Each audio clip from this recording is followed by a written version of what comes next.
Now, I want to introduce to you guys the concept of money as not the concept of value, but the concept of the advancement of technology. Now, over the next coming months, I will be publishing something important with regards to the crypto markets for you guys that I've been working on for quite a long time now. And the thesis behind this entire ecosystem that is financial remittance and the transfer of value is understanding that money is not value, but it is technological remittance of commerce. Now, let me explain. 1,000 years ago, if I wanted to, not 1,000 years ago, but maybe a little bit longer, 4,000 years ago, if I wanted to transact with you, and let's say you had a plot of land, I would come to you with something that was valuable to you and we would barter and negotiate. But let's say I had 10 different plots of land, each of them a kilometer away from each other. And every individual that wanted to buy that plot of land had a different bartering system. AKA, they perceived or wanted a trade-off that was different than the prior individual before. So plot of land 1 was sold to a guy that did a trade-off on cows, and plot of land number 2 was a trade-off that was done in salt. And then plot number 3 was done in Indian spices. And then plot number 4 was done in mirrors or pearls. So you had all these exchanges of value that the other person deemed important. Now, there was a financial technological revolution that took place, which was the issuance of the mint, the issuance of the coin, because the coin standardized, right, the process of understanding value.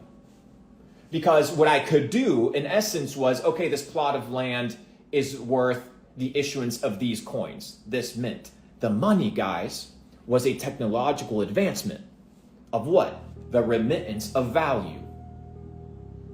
But as money grew, right, people also began to do what? Dilute the money.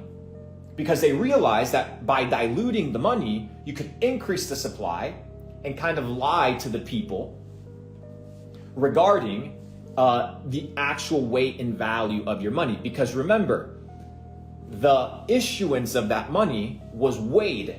So the size, the dimension was measured by weight. So you would have your measurement in silver, you would have your measurement in copper, you would have your measurement in gold, whatever it may be, X, Y, and Z.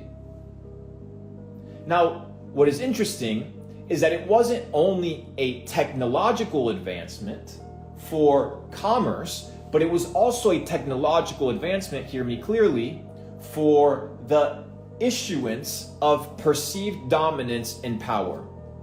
Why? Because every time you would see Caesar's face on the coin, you knew who you belonged to.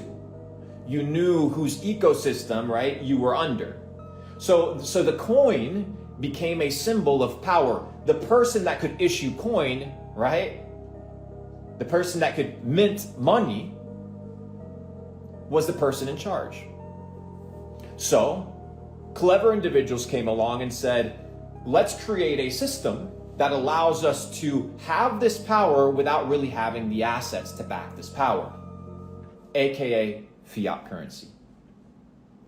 Now, as you guys understand, fiat currency is not something new. It's existed for hundreds of years, but it's basically the building of society upon credits and loans. Because when you go and deposit your money inside of the bank account, the bank does not see that money as a deposit.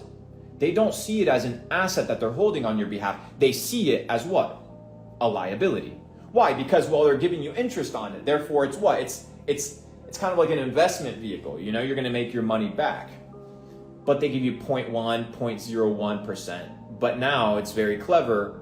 You are holding a liability on your balance sheet. So the money that's issued from, they're the loans that are created, because a loan is created upon the signing, right? Because once you sign, the money is created. The loan is created upon your signature. People assume that money is just sitting there, right? But it's you signing upon the creation of the loan that issues the money into existence. But once that money comes into existence, how do you bring it back? You can't. That's why it expands what? To more reliable things once society begins to realize that that money is being forged. So what happened with the Roman Empire? Well, Julius Caesar decided that he wanted to go back onto the gold standard. Julius Caesar decided that he wanted to get rid of the usury or the concept of debt, because he realized that there was individuals, oligarchs, that were monetizing off of the fractionalization of the currency. But Luke, how was it that these individuals fractionalized the currency back in the day? Well, they would dilute the purity of the coin. Now, back in the day, you would basically have to go and mine for gold or take over a village or take over a kingdom in order to bring in new currency in order to grow. Today, expansion or growth is merely just the printing of fake money. But that's basically stealing from your own people, because you're devaluing the purchasing power that you have. Why? Because there's more circulating supply. Therefore, scarcity becomes less abounding. We don't know how many dollars there are in circulation. When I go to a Walmart, I could go with a $20 bill that is fake, and it would clear. 100, unless it was terrible, it would 99% of the time clear. So how many fake dollars are there in circulation around the planet? And we need to remember, the big fraud is thinking that $1 equals $1. Because in your short lifespan, you have noticed that the value of $1 has gone down. But how low has it gone down in its purchasing power and in its value since the issuance of the dollar? It's gone down 99%. And if you're holding a different currency, let's say the Singaporean dollar, the Swiss franc, those are the two probably that could be exempt, but you're holding any other currency against the dollar, you're getting absolutely fucking blasted. Except one, Bitcoin. And it's crazy to think about it, but when you begin to think about Bitcoin as merely the technological evolution of money and the transparency of the fact that there won't be more issued later, that there's a limited finite supply at an intrinsic level, makes you want to hold that thing more than the unlimited amounts of fiat that could be in existence and are constantly being printed without your permission. It's fucked. Like, imagine you own Bitcoin, right? And all of a sudden, new Bitcoin appears. Like, what the fuck? Bitcoin would literally fucking go to zero. It loses all trust and value. Why? Because it no longer holds the promise that it has. If you look at the US Constitution, the amount of US dollars that are supposed to be in circulation is 300 million. The US Constitution has issued $300 million of circulating supply. Everything else is not real. Now, back to Julius Caesar. He wanted to reintroduce the gold standard because he saw the debasing of the currency, aka the fading of his empire. But the oligarchs didn't like it. After he passed the law, within 6 months, he was murdered. 23 stabs.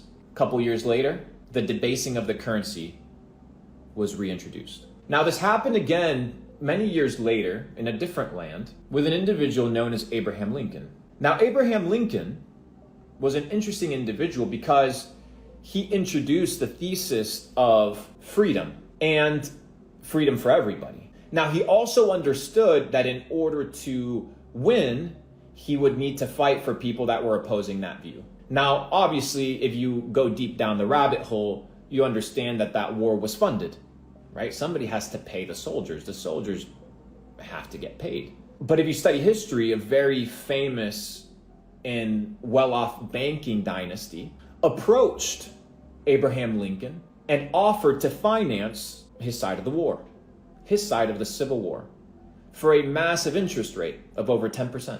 Abraham Lincoln said, fuck that. He went to issue what he called the greenback dollars. And the greenback dollars was currency that he issued so that he could pay the army. He'd used the governmental power to do what? To get rid of the central banking system that was basically in control of the entire game. Within 6 months, he was murdered. This happened again in history, many years later. As the United States approached the war on communism across the world, from Vietnam to the Koreas to the South Americas. The war on communism was rampant. Cuba, USSR, and so forth. There was an individual known as Kennedy.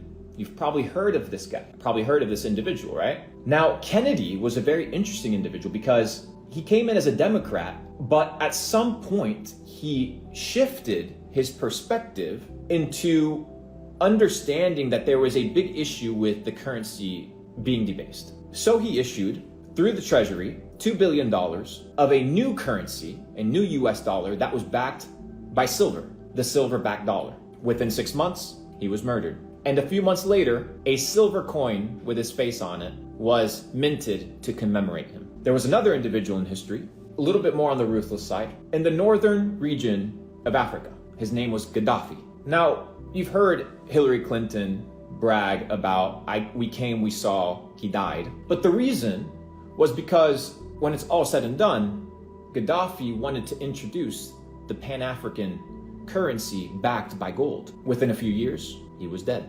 A few years later, an anonymous individual approached the internet, known as Satoshi Nakamoto. He introduced this concept of a new currency that was backed by trust, that was backed by truth, transparency, and the power of the network. Unlike any other individual that I listed prior that attempted to build something that would compete with the loyal dependence of the dollar, was introduced for the first time. And it kind of stuck, and it kind of became cool, and it represented freedom. But there's nobody to murder. There's no single source of leadership, right, that can be directly killed, that can kill this thing in perpetuity. Yeah, it can kill the price. Yeah, you can get rid of F2 pool, and you can do some crazy shit. Yeah, for sure. But one Bitcoin is still one Bitcoin. And what has been reintroduced is what has always existed throughout history, which is a world where multi-currencies exist. Before you had central banks, you had state banks or you had local banks, and those banks issued notes. In fact, you can still go to Hong Kong, for example, and they will issue you notes that are bank deposits that work like money, but they are merely a representation of what you hold in your bank. That is what it is. So as your money's worth fucking zero, and I've just explained it to you, as there is a massive move towards digital IDs, a massive move towards the centralization and control of every aspect of your reality, from what you eat to what you say to what you think to what you see to who you hang out with to what you put in your body to what you have to listen to, everything is controlled. How do you get out of that? You have to be operating outside of certain systems, which means you have to develop different belief systems, which means you have to get educated as to the system that you're in.